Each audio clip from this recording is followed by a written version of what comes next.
saya, seperti yang saya katakan tadi, ini bukan peristiwa yang sulit untuk disidik sampai terbongkar untuk dibawa ke pengadilan. Tinggal pemerintah mau tidak. Kalau bicara pemerintah berarti presiden. Berarti presiden.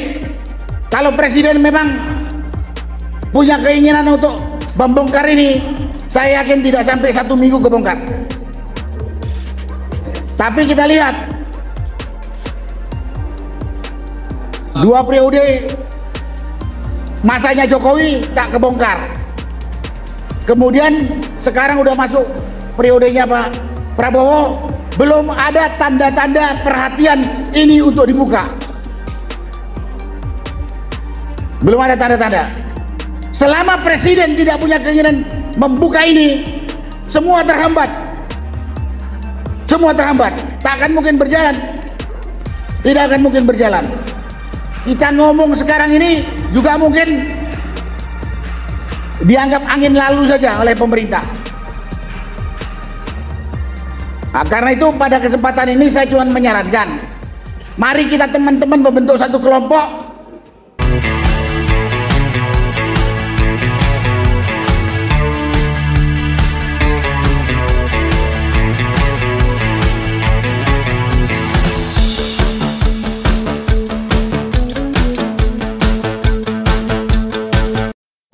Apa aja, terutama terkait dengan harapan pemerintahan yang baru bisa mengungkap kasus seperti KM50 ini.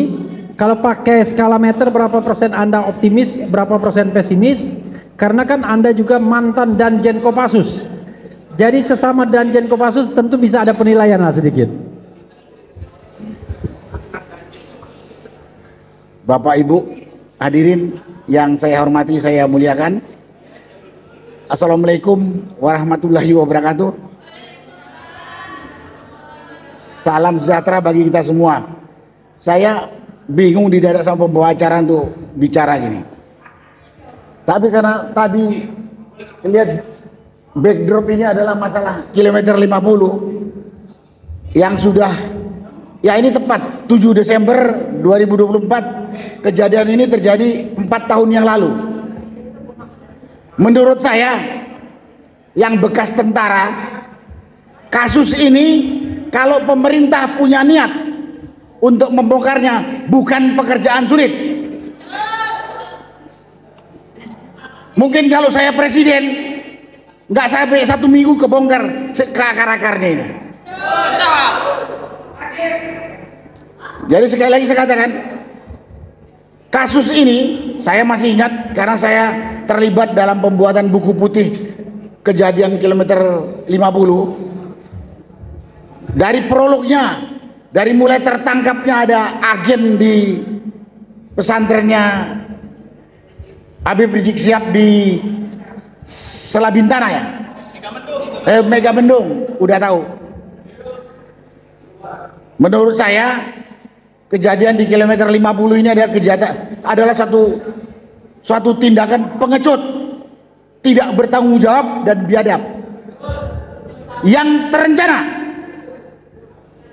Jadi kalau kita semua tahu bilang ini adalah pelanggaran hak asasi manusia berat, dan setahu saya menurut hukum yang namanya pelanggaran hak asasi manusia itu tidak ada kedaluarsanya. Selama pelakunya masih hidup, walaupun sudah pakai tongkat, masih bisa diseret ke pengadilan. Jadi mudah-mudahan sebelum pelakunya mati kita bisa terbongkar. Nah, karena pada kesempatan ini menurut saya, seperti yang saya katakan tadi, ini bukan peristiwa yang sulit untuk disidik sampai terbongkar untuk dibawa ke pengadilan. Tinggal pemerintah mau tidak. Kalau bicara pemerintah berarti presiden. Berarti presiden.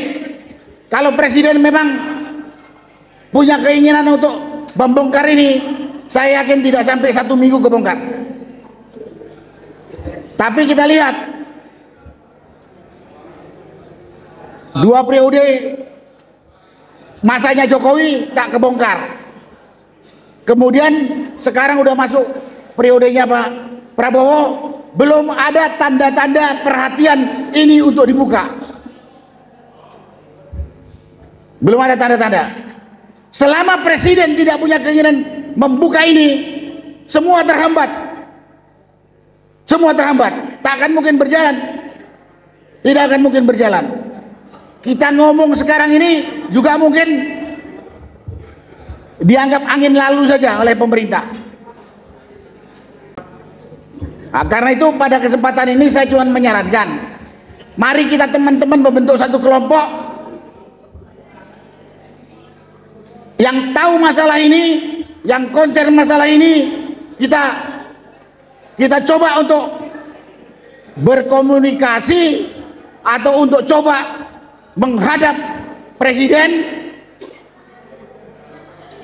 minta waktu untuk menjelaskan dan mengajukan permohonan kita demi keadilan, demi tegaknya hukum, demi kelanjutan negara Republik Indonesia tercinta yang berdasarkan hukum ini, demi keadilan. Jadi saya bilang, saya menyarankan pada forum ini kita mungkin perlu membentuk satu tim, kemudian kita menghubungi istana, kita minta berdiskusi, kita minta menyampaikan untuk ini dibongkar. Kalau kita diterima oleh presiden, baru kita bisa juga berkesimpulan presiden punya niat menyelesaikan atau presiden kelihatannya nggak punya niat menyelesaikan. Atau kalau kita udah menghadap ke sana melalui stafnya tidak diterima, kita juga bisa simpulkan kira-kira presiden seperti apa gitu. Tapi selama presiden nggak punya niat untuk membongkar ini, terhambat semua, berhenti semua. Bahkan kita yang menyarankan ini yang nanti kemudian dikriminalisasi. Jadi pada kesempatan ini saya sarankan kita bentuk tim, kita bikin surat atau datang ke sekretariat negara, kita minta menghadap presiden. Kalau diterima, kita bisa simpulkan presiden berniat atau tidak. Kalau nggak diterima, berarti presiden juga nggak peduli dengan kasus ini. Selama tidak ada perintah dari presiden, kita pesimis. Kita pesimis.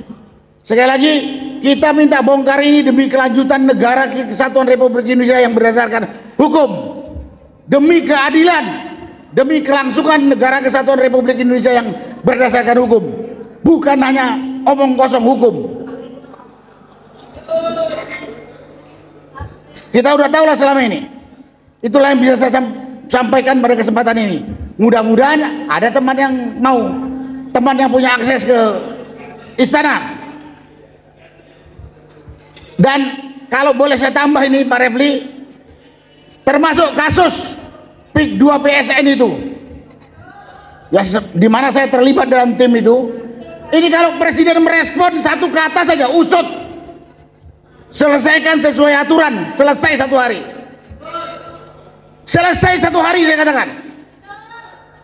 Tapi kalau presiden tidak memerintahkan, semua mengambil manfaat. Pengusaha rakusnya mengambil manfaat untuk menambah kerakusan dia soal tambah kaya.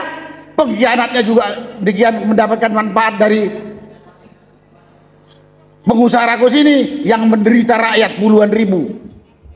Yang menderita rakyat puluhan ribu. Karena kita sudah memberikan data dengan benar. Tahu ada pihak ya memang yang diserang itu Said Didu dianggap tukang bikin ribut, cari perhatian, bikin gaduh dan lain sebagainya. Padahal ini dikatakan benar gitu. Karena itu pada kesempatan saya ngomong ini saya katakan kasus kilometer 50 dan kasus PIK 2 PSN, begitu presiden mengatakan selesaikan sesuai dengan aturan hukum, selesai satu hari. Kalau tidak, ya kita berupaya. Jangan pesimis, kita tetap teriak. Mudah-mudahan nggak budek itu pemerintah. Masih punya hati. Itulah yang bisa saya sampaikan pada kesempatan ini. Terima kasih Pak Refli, terima kasih semuanya. Wassalamualaikum warahmatullahi wabarakatuh.